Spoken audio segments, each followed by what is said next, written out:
It's a scary subject tonight. And I stumbled across it by accident because I was doing research into a kind of big fraud that I accidentally uncovered, and I had to go in and find out what's the law about all this. So we're going to take a look at using AI avatars for user-generated content ads. And here we go. So on YouTube, I've been seeing more and more people teaching how to create testimonial or review videos with AI avatars for user-generated content ads. Things like this, where they show you this is the speaker, and then they show you a person and then the product and how to put them together and how to make them say whatever you want about your product. This guy's doing the same thing. And there's lots of these now on YouTube. And then there are companies and people on Fiverr who've sprung up offering this as a service.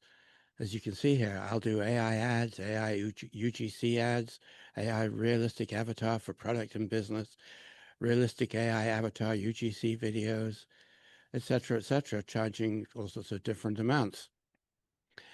And amongst the companies who've jumped up and are offering to create these for you or help you learn how to create them, I found this interesting stuff on their website. So they said, AI avatars are like the Swiss Army knife of UGC, moonlighting as virtual influencers, reviewers, or explainers that give your content a pro edge without the influencer price tag. Picture an avatar unboxing your wireless earbuds in a chill UGC-style reel, or walking through your app's features like a tech-savvy pal, all whipped up in minutes. A fashion brand could have an avatar, quote, review, a denim jacket with influencer-level charisma displayed alongside customer posts. Unlike human creators, avatars skip the diva moments. You control every word, look, and vibe, making them a marketer's dream for consistent social media content that nails your brand's voice. It's like having a digital influencer crew that's always on call, no contracts needed. AI avatars are a wallet-friendly dream, cutting UGC marketing costs compared to hiring influencers or producing professional videos. Instead of dropping thousands on a single influencer's 30-second TikTok or a full-blown studio shoot, AI UGC video tools let you create a virtual, quote, customer raving about your sneakers for pennies, complete with realistic vibes. Sounds great, huh? And this says a little bit more. For businesses, this means more budget for other campaigns while still getting that UGC branding and strategy glow. Imagine a skincare brand using AI to generate an avatar video hyping their moisturizer, saving enough cash to run Instagram and TikTok ads, boosting ROI. For example, a fitness brand could use AI to create an avatar review of a yoga mat during a viral fitness challenge. No need to wrangle a crew or book a studio. AI does the heavy lifting, letting you focus on strategy. It's like having a content machine that churns out Instagram reel ideas faster than you can scroll TikTok. AI UGC video tools can take a single script like a customer praising your headphones and dub it in Spanish, French, or Hindi with natural accents, making your social media content resonate across markets, boosting your reach. Another killer use is testimonial-style video ads for social media, where the avatar acts as, quote, a satisfied customer, sharing a story about your skincare routine, complete with relatable gestures, boosting trust by 93% over text reviews. All wonderful, right? Well, maybe not. I'll show you a couple of quick ones, and then we'll get into what the scene actually is. Meet Magic Moo Tallow, the all-natural skin remedy that keeps you glowing from head to toe. Crafted from premium grass-fed beef tallow, Magic Moo is packed with vitamins A, D, E, and K. It's perfect for restoring moisture, soothing rough patches, and enhancing skin elasticity. My skin feels softer than ever, and I love that it's all natural and toxin-free. Give your skin the nourishment it deserves. Try Magic Moo Tallow and feel the magic yourself. Order yours today at magicmootallow.com because your skin deserves the best. So that was just taken from an AI-generated photo that then turned it into an AI-generated video, added the script, and had her say that stuff. Not a real person or testimonial at all. And here's another one. Are you looking to start drop shipping but don't know where to begin? Let me tell you about Viral Vault. the all-in-one toolkit by Jordan Welch that helped me get started in e-commerce. Viral Vault gives you 2 hand-picked winning products every day, along with ready-to-use video ads, product pages, and even marketing materials. What I love most? The support doesn't stop there. They offer weekly coaching calls with Jordan himself, plus access to an entire community of other entrepreneurs just like us. For someone like me who was just getting started, having access to those resources saved me so much time. It made launching my Shopify store way easier. The best part? You don't need any coding skills or deep marketing knowledge to use it. If you're serious about taking your e-commerce game to the next level, you should definitely check out Viral Vault. It's been a game changer for me. So you see how both of them said that it was their personal experience and how it was something they had actually tried and it worked for them.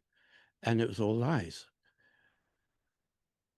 So we've got these guys on YouTube and we've got these guys on Fiverr. So what's wrong with all this? Your turn. You can turn your mics on if you want, or you can use the chat. So what's wrong with all this? They're lies. That's what I was trying to lead them to. It's like at this point in time, you can't believe anything you see or hear. And because the public and business trust seems to be the highest commodity now, I see it's very dishonest. It's all lies. So, not that a human being can't tell lies, but right, it's false advertising. Absolutely, it's not their person's experience because they're not a real person. So I'm glad you're doing this class. Yeah, absolutely. And now we're going to get into the down and dirty, heavy stuff. Because Hey, Tony, this is Robyn. I just want to make sure I'm crystal clear, right? So the scope here is around false advertising and false claims, not necessarily using UGC or avatars to talk about a product without the personal, it did this for me. Am I clear on that? I just want to make sure I understand kind of the scope of the discussion. It's going to become a lot clearer as we continue. But basically, yes, you cannot have someone come on a screen and say they experienced something that they did not experience is the crux of it. But you'll see as we go through, because we're actually going into the law on this. So first we'll start in plain English, then we'll get into a bit of legalese. But the FTC's endorsement guide, which was revised in 2023, require that endorsements or testimonials must reflect the honest beliefs, findings, or experiences of the person giving them. So, Robyn, you can see how that would not be the case when you've got an AI avatar making it all up. If someone says, this product changed my life, like those last two, but they never used it, this is unfair or deceptive advertising, and it is illegal. The guides also explicitly cover, quote, virtual influencers or computer-generated avatars, in that the definition of, quote, endorser was broadened to include fictional or virtual entities when they appear to give opinions or experiences. If someone creates an AI avatar testimonial that falsely purports to be a real person's experience, e.g., I used product X and achieved Y, when the avatar doesn't reflect a real person or the person didn't genuinely use the product, it's a big risk, and you'll see why in a moment. The final rule specifically prohibits testimonials that misrepresent the endorser's existence or experience. If someone uses AI to generate reviews, testimonials, and then purports them to be genuine independent consumer reviews, especially on third-party sites, that is explicitly prohibited. And the FTC's crackdown on AI-generated testimonials is part of a comprehensive enforcement strategy targeting deceptive AI practices across multiple industries. Recent enforcement actions demonstrate the Commission's commitment to holding companies accountable for AI-related misconduct. And as you'll see shortly, it's a very broad ruling. It doesn't just cover the person creating the ad. It goes a lot further. Oh, Jan looks different. Hi there. I got a lot younger all of a sudden. You did. That's miraculous. Very cool. Okay, so FTC risks in generating AI avatar testimonial or review videos. Understanding legal compliance and enforcement under Federal Trade Commission rules. I told you it was going to get a bit rougher. We've just gone past the simple English part and we're getting into a little bit of legalese, but it's not hopefully too bad. So, AI-generated testimonials are now explicitly illegal under federal law, and you'll see what that means in a minute. They finalized a comprehensive rule. The first one they did was actually in August of 2024, and then they finalized it fully in October 2024. They finalized a comprehensive rule, which we'll take a look at in a minute, that went into effect on October 21, 2024, explicitly banning these things. And it was unanimous, 5-0 approval, and the scope was all businesses operating in the United States. And of course, as we've covered, the rule specifically addresses reviews and testimonials that misrepresent that they are by someone who does not exist, such as AI-generated fake reviews, or who did not have actual experience with the business or its products or services. And there are certain deceptive practices that include creating, selling, or buying fake reviews. This includes the reviews from non-existent individuals, such as those generated by AI, etc. Now, here's where it gets tough. The FTC can impose penalties of up to $51,744 per violation for every single violation. It's 50 grand. It prohibited creating, buying, or selling fake social media indicators, likes, comments, and followers, generated by AI bots, misrepresent engagement for commercial purposes, and also false advertising, fraudulent material misrepresentation, and deceptive pricing. I came across a company recently that was charging $99 a month to sell you old free versions of ChatGPT and Claude and Gemini that don't even access the web, and they're not even remotely as good as the free ones available from the source. So that would be an example of charging money for freely available tools, or being paid for a product that doesn't exist as advertised. And it's not just the FTC, because individual states are also now bringing in different laws relating to the same area. States are also actively passing deepfake deceptive media laws. Criminal and civil remedies exist in some states. And when it gets to criminal, that's when you get into prison time. So there's an extra layer of risk depending on where you operate, as well as whose likeness you use, because they're also going to be talking about that in a minute. So 51,000, as I said, per violation, adjusted annually for inflation, and penalties for some of the people who are doing this really broadly, as some are, can reach millions. Also, consumer restitution, full refunds to all affected consumers for fraudulent charges. Injunctive relief, court orders requiring immediate cessation of violations must stop the false advertising. Ongoing compliance monitoring. Disgorgement of profits, forfeiture of all profits obtained through fraud. Permanent industry bans. Prohibition from operating similar businesses or making similar claims. May be banned from subscription services or AI-related marketing.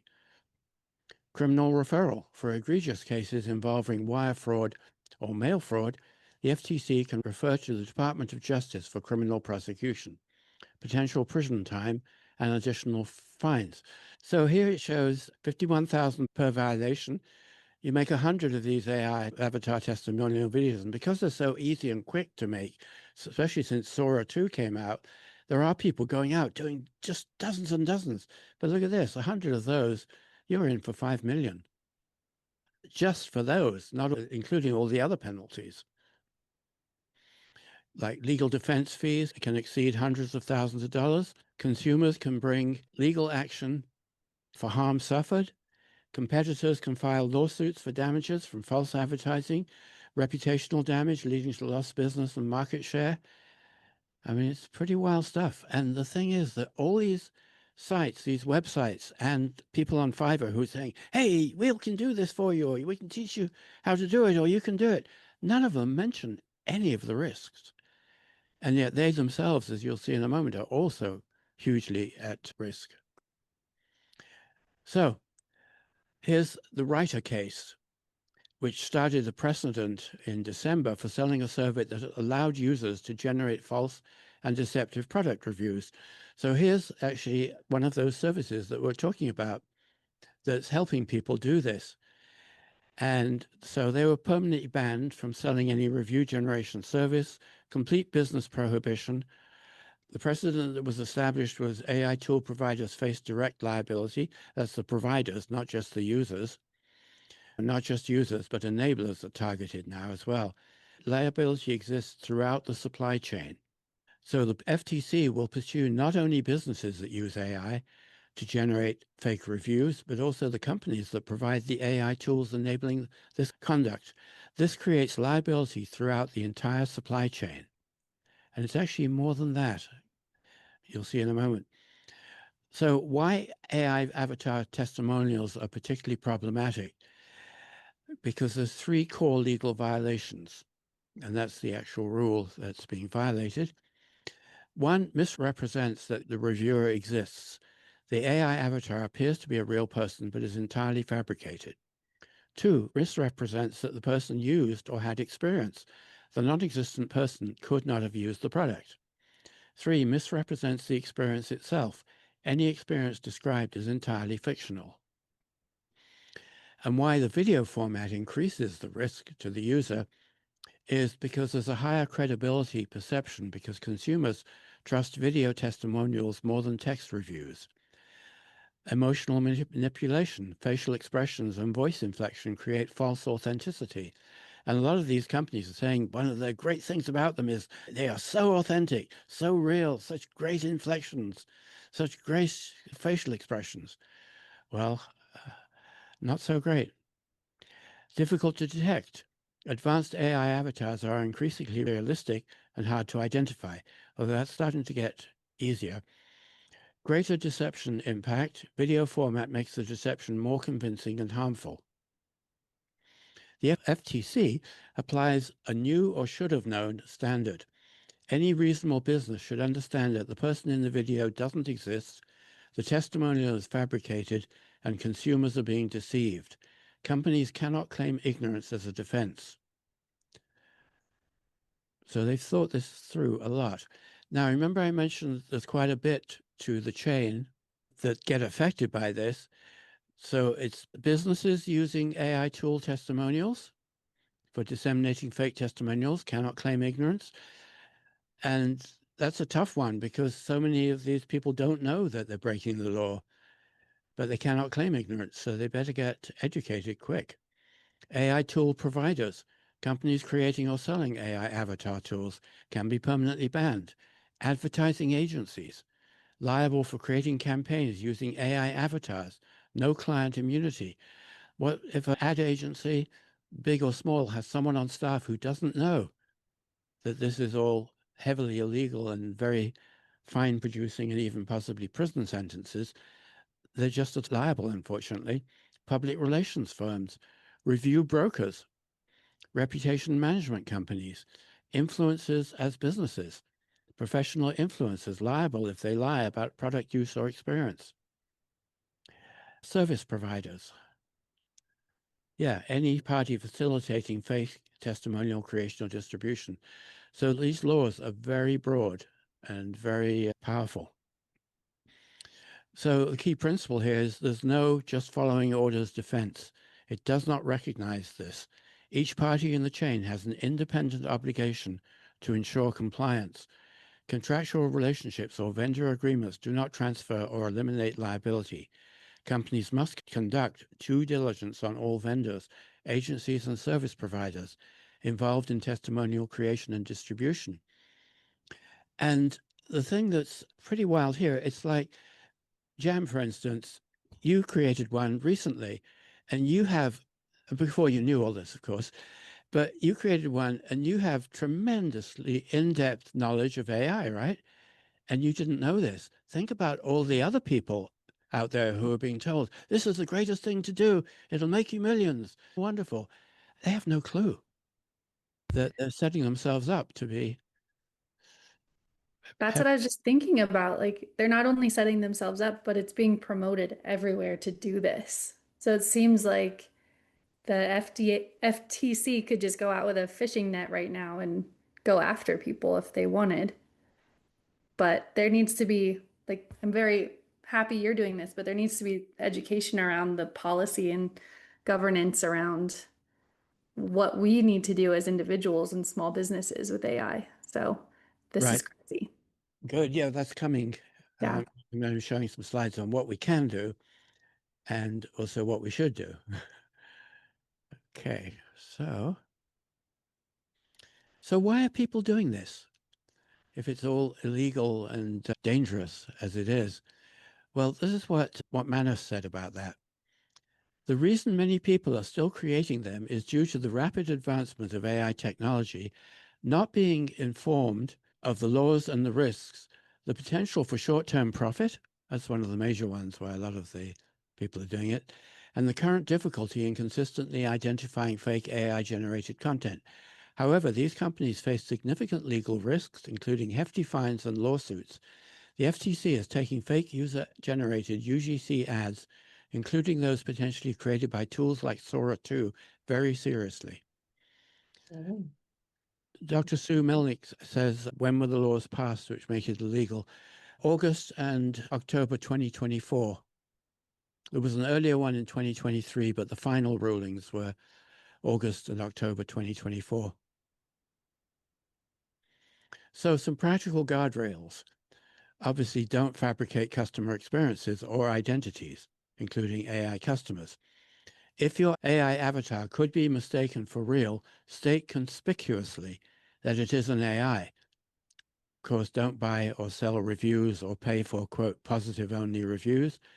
Do disclose material connections, i.e. paid spokespeople. If someone's being a spokesperson and they have actually used the product, they still have to reveal their relationship to the company, that they've been paid by the company. And that should be conspicuous. Keep substantiation for any claims in the testimonial. So if there's testimonials that are real and they make claims, make sure you can substantiate them. Maintain records of use, disclosures, scripts, and approvals. Keep those records, proving reviewers actually use the product or service and their relationship to your company. The FTC primarily focuses on misrepresentation.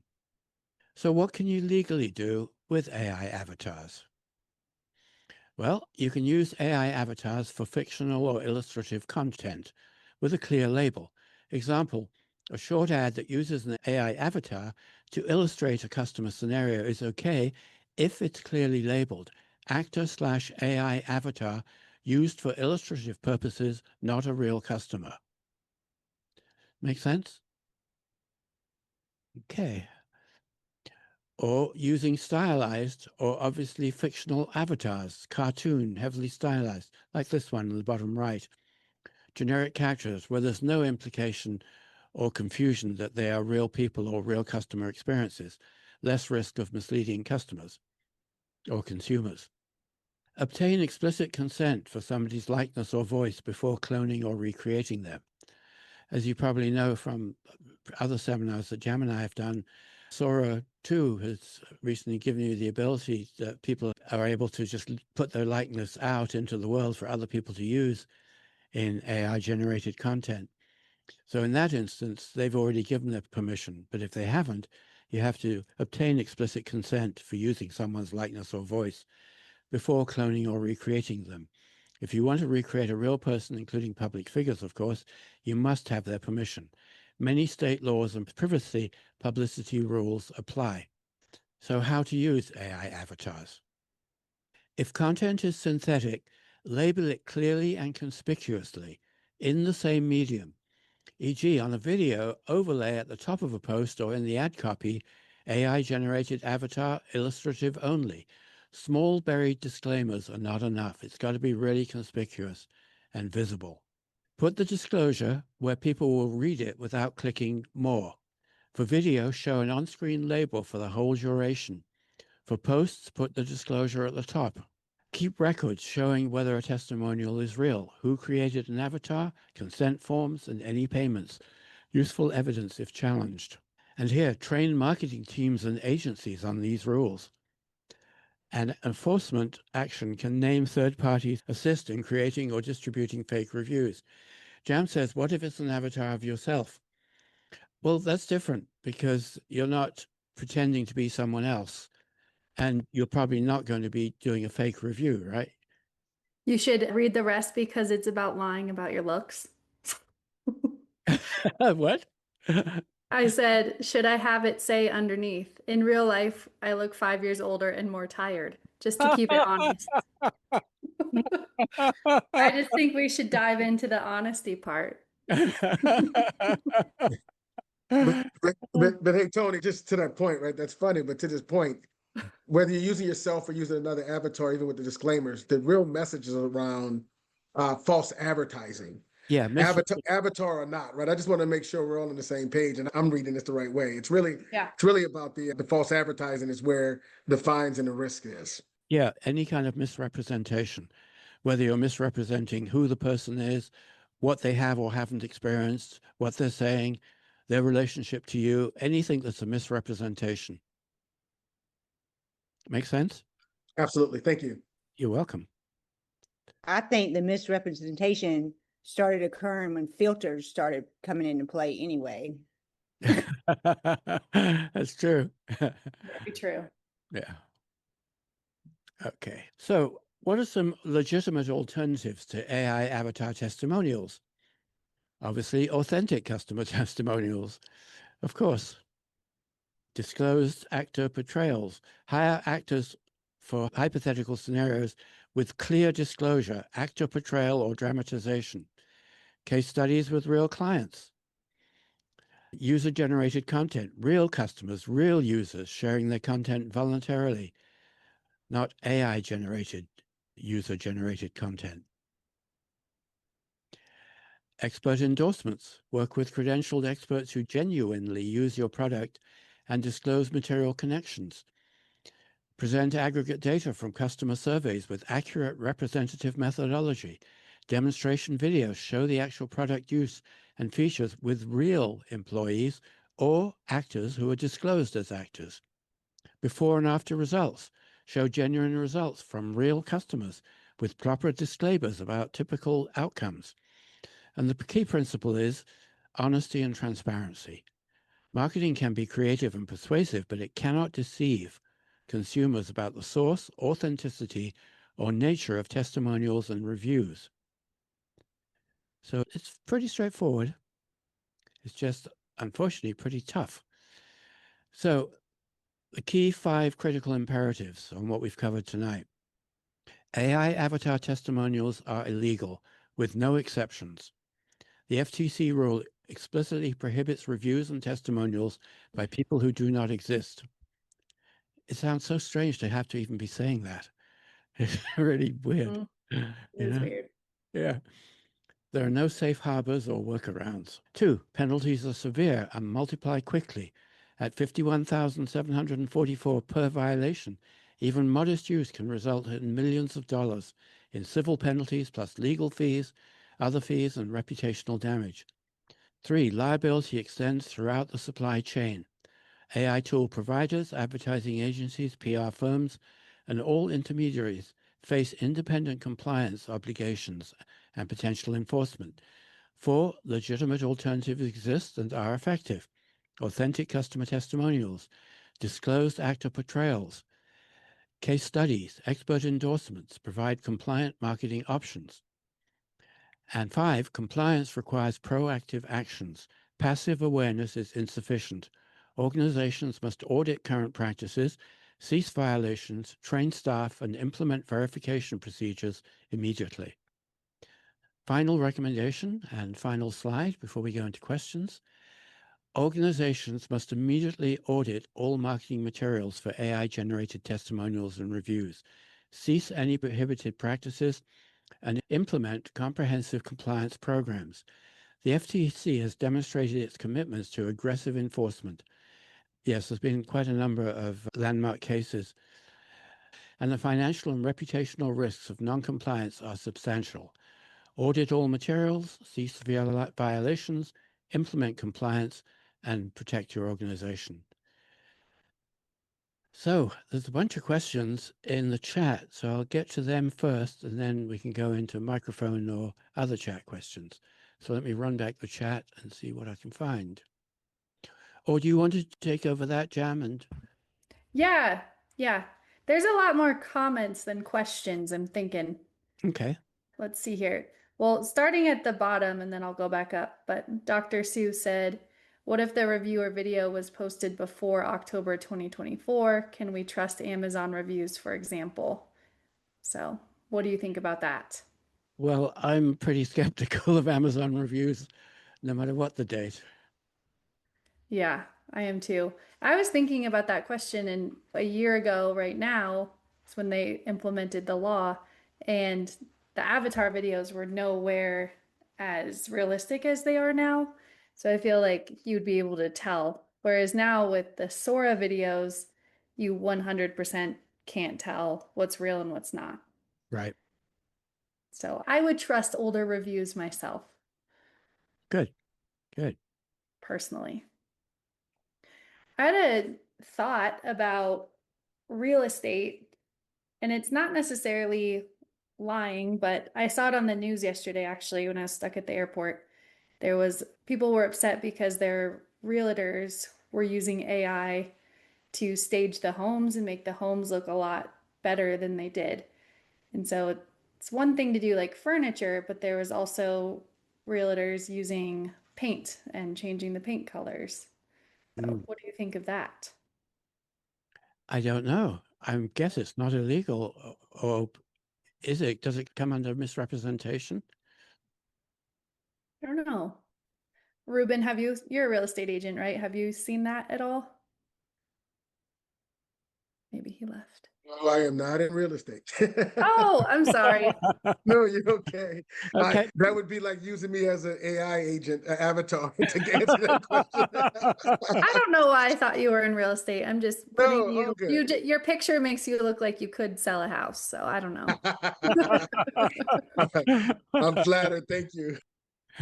A lot of the pictures posted will say virtual photo. And sometimes the people won't read that fine print. Yeah, that's why the law says it's got to be really conspicuous. Yeah. I even know I follow some of the reality TV stars that I feel like I'm friends with in real life. And when they do a sponsored ad, it says really big, this is a sponsored ad. So I think people in the industry have been doing this, and there's rules and regulations that go along with what you should and shouldn't say for paid content. And now it's just something that everyone needs to learn because we can all make this on our own now. Exactly. So did you find any other questions, Jan? I did not. Oh, well, they were all comments. Why didn't Fiverr's lawyers tell their creators to stop offering such services the day those laws passed? Well, let me call Fiverr's lawyers now and ask them. Yeah. I saw some questions that just are like that. I don't know. More rhetorical. Yeah.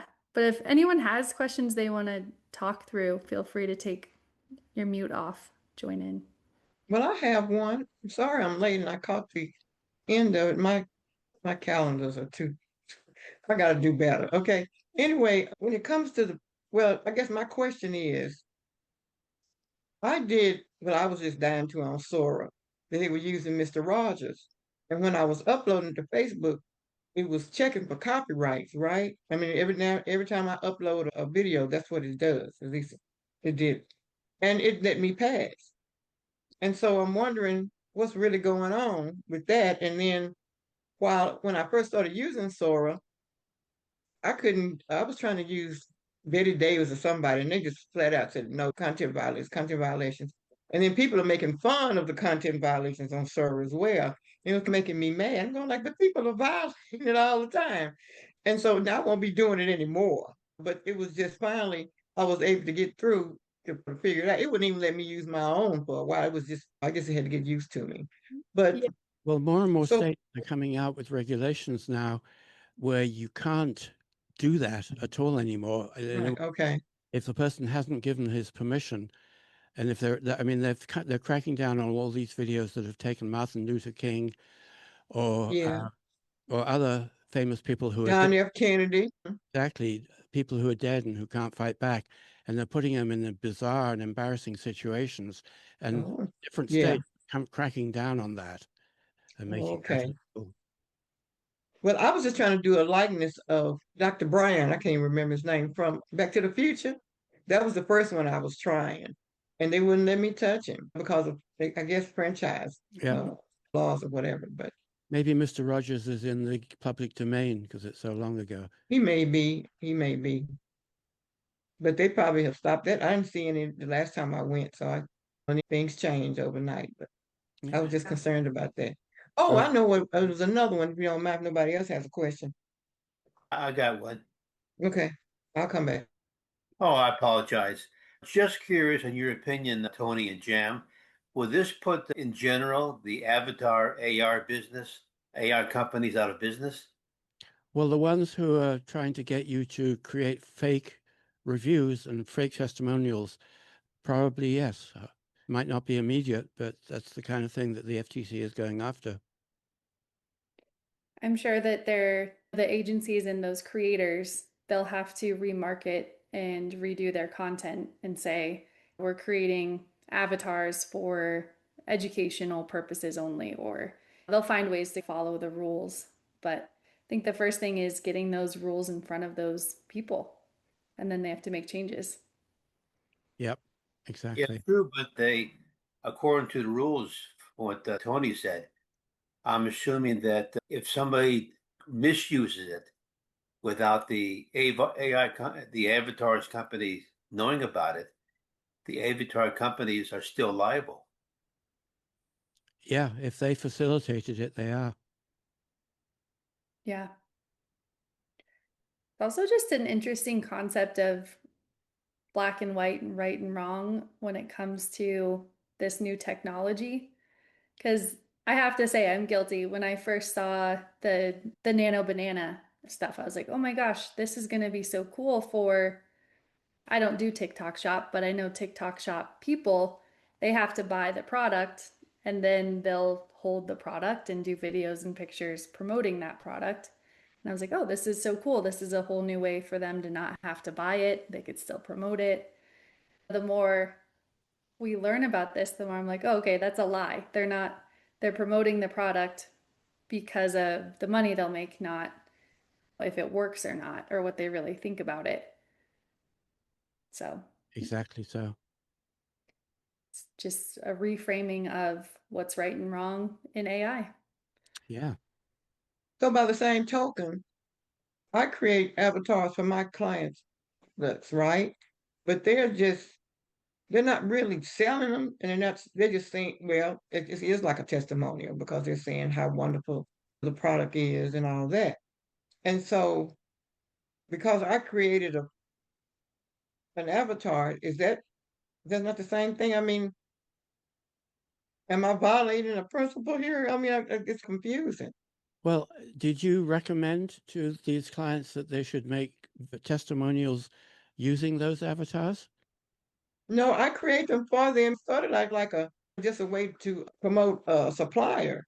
And then other soap makers started asking me, telling me, "Oh, I want to do that for my products." And so I was just creating them in fun. Matter of fact, I used HeyGen to create, but most of them were like 3D, and they didn't resemble anyone. I just took a description and made one, like as opposed to doing a Right. Well, person. Well, I did make a person. okay. One of the things that we covered earlier was that if you do one that's clearly not a person, it's like stylized or cartoon style or 3D, that's fine because it's not misrepresenting or it's not going to fool most anybody. But otherwise, if someone comes to you and says, I want you to create an avatar, and you say to them, well, what's it going to be for? And they say, oh, well, I'm going to use it to create fake testimonials and reviews. Oh, You should say, well, are you aware that's $51,000 every time you do that? okay. Or So my case in possibly point. another option is you could have a contract with the person you sell the avatar to that says if they use it to generate a fake review, they will prominently display AI generated avatar or whatever it is on their review. Sure. Good idea. So that you say you're covered, you require your client to do that. Yeah. Excellent. Well, I do have a policy that says that if they take it and do anything Because I mean, I'm saying they're mostly just videos posts for social media. But I do tell them, I have a disclaimer that says I'm not liable for anything you do with. They want to go and say, oh, this is for my product. Because I did do one that I made up she was from Africa. And so I made one up and had her with an African dialect. And she was just went, because she said she wanted hyper realistic or photorealistic, whichever it is.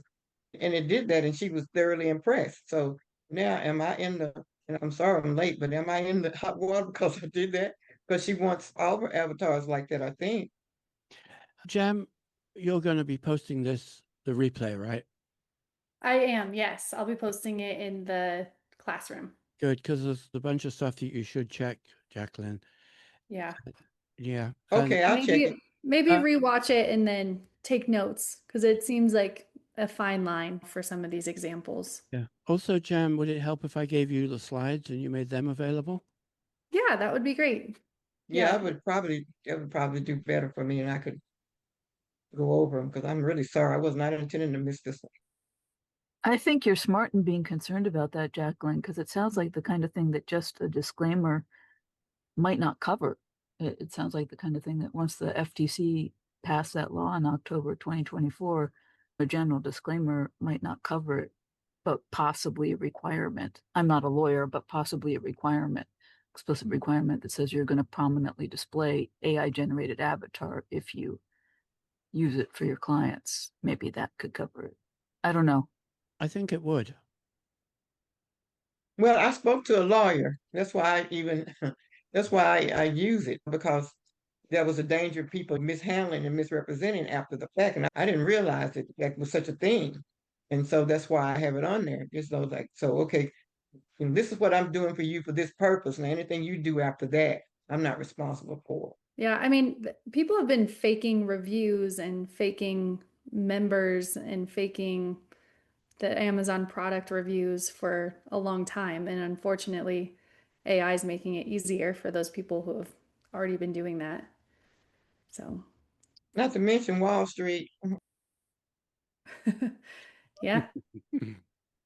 Yeah, I was thinking I think there has to be some sort of a contract for AI avatar that are of the fashion models, because there have been already contracts with that. So, and obviously it's with the consent of the actual supermodel, they're making their avatar and so on and so forth. So I'm just wondering somehow if we can get access to one of those contracts, find out what that contract says or how it's formulated, because they're going to take the contract, the avatar are going to put on a whole bunch of different products on her, all that kind of stuff. She may or may not know about it. So maybe that lingo would also be pertinent for anyone who is going to be making avatar in general for other people, because that's merchandising, right? Yeah. That's fashion. So it could be for a lot of businesses. Yeah, I would ask Manus to go and hunt around for such a contract or such an agreement. Yeah, that's a great I think idea. I will. I'll go and dig some more, because I want to make sure. That's a good idea. Thanks, Tom. You bet. I wonder if, Jam, you could run a panel where you bring on a couple different lawyers and say how they wrote various contracts to make sure that this law gets covered, because that does sound like a big concern for creative artists. How are they going to run their business now with this law? Yeah, you'd need to make sure they were familiar with the FTC regulations as well. Yeah. Because they're very specific. I'm going to send this to, I have a really good friend that's a lawyer. I'll send this to him afterwards and see if we could put something together, because I think that's a great idea. Cool. Yeah. Well, thank you so much for this. This is a lot. Well, this was so insightful. And like I said, I was really excited about the possibilities of using avatars to promote, because it is a really big step in businesses to ask for testimonials or to actually ask your customers to write reviews. It's a really hard thing to do, but it just shows how powerful they are when they are authentic and real, because that's something that I always look for when I'm going to buy or join something. So thanks for bringing this topic to us, Tony, and giving us more clarity on what we should and shouldn't do in this arena. You're very welcome. I was surprised to find all this stuff out myself. Yeah, definitely. I had no idea. All right. Well, I will put this recording in the classroom, and thanks to everybody for joining us tonight. And I hope you learned something. And we will talk to you Friday and then next week. So have a great rest of your evening. Thanks, y'all. Thank you. Well, thanks for what you do, Jam and Tony. You're Thank very you. Appreciate you. welcome. You're so welcome.